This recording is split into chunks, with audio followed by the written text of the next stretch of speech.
Bedside ultrasound or point of care ultrasound, Pocus. An important use while inserting the dialysis catheter is, as in this case scenario, the dialysis catheter was inserted, but unfortunately it is not in position. It went to some other vein, it landed in some other location rather than the usual internal jugular vein, then subsequently brachiocephalic, then into the right atrium.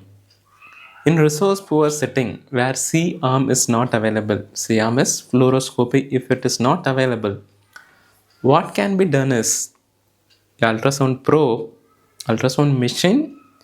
In that ultrasound probe, the echo probe you can select, and in the lower chest you can keep and focus it towards the ipsilateral shoulder. By that way, you will able to see the heart chambers. There you can locate the guide wire.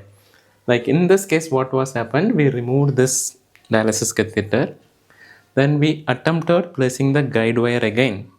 But this time, without C-arm, how we confirmed? With the help of the echo probe. And this is the window of that particular image. Here you can see. I hope in the video you are able to see there is a one linear whitish structure, hyperechoic, you can see here.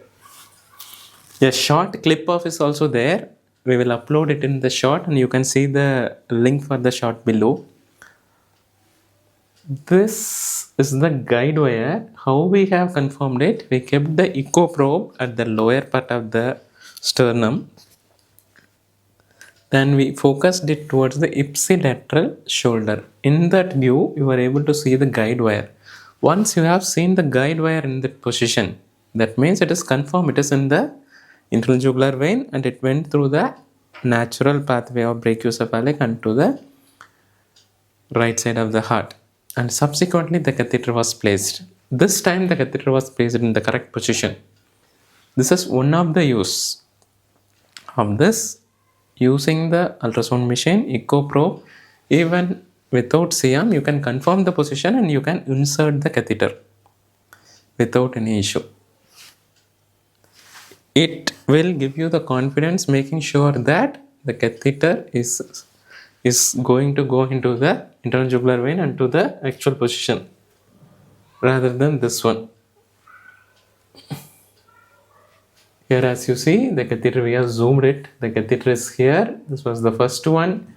We removed the catheter, then we placed the guide wire, confirmed it with the help of the echo, and after that the catheter was placed like this. In this echo video, we will try to attach in this clip only. If it is not possible, we give it in the short format in the YouTube shorts. You can look how it appeared. That's all for today. Bye bye.